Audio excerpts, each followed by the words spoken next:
Pamirsa ring tengahing agengnya nih alih fungsi lahan ring Bali semalihe sawetara Suba ring Bali kantun kukuh tur kepretenin becik pinaka wit ning kauripan.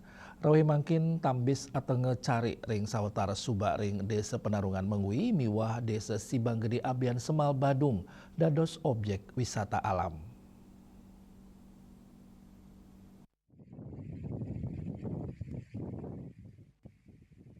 Keluyan carik sida kesaksian, sepisanan perikrama saking petani ring desa Sibanggede, Abian Semal miwah desa Penarungan Mengui, para petani ring gena inucap, kantun kukuh meretenin carik ipun, nenten kedaut antuk ngadol lahan ipun.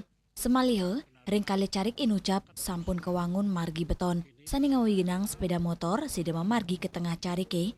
Margi inucap keta kaanggen majeng kramane, antuk mewisata alam, tur ngaksiang perikrama pertanian. Pekantanan petani sane kantun matakap turdasan kedis kokokan side kesaksiang kanan inucap nincapang keluyan wisata alam ring desa Penarungan. Sile tunggil kerama sibang iwayan dania mausang. Wisata alam merupa carik ring kali gena inucap kantun ngelimbak. Tur akeh taler ngedautin para investor. Nanging medasar kesumakenan kerama subak tur petani ring kali desa punika antuk ngembel tur mertenin mejanten durung wenten carik sane keuwa dados villa.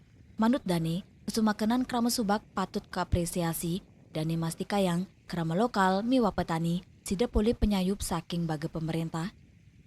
Pak Yan? Karena sawah ini adalah sangat produktif. Yang kedua tidak kekurangan air. Yang ketiga adalah petaninya itu rajin untuk menanam padi, menanam hal-hal yang lain. Oleh karena itu kesimpulannya Subak sangat berperan terkait dengan bersatunya petani untuk memproses lahannya menjadi lahan tetap pertanian. Orang luar kemari jelas dia juga ingin bertani, bukan berkebun. Di sini bukan apa itu, gitu, ya. Saya lihat tidak ada pelanggaran tata ruang di sini, Pak Yan. Ya itu udah karena kesepakatan daripada Subak. Ya. Tios medui pekantenan sani luwih tur asri, sawetara petani ring desa Penarungan rawi mangkin, taler kantun ngemargiang verifikasi pertanian, ngawit saking nandur bunga, padi, miwa palegantung. Swece, Bali TV.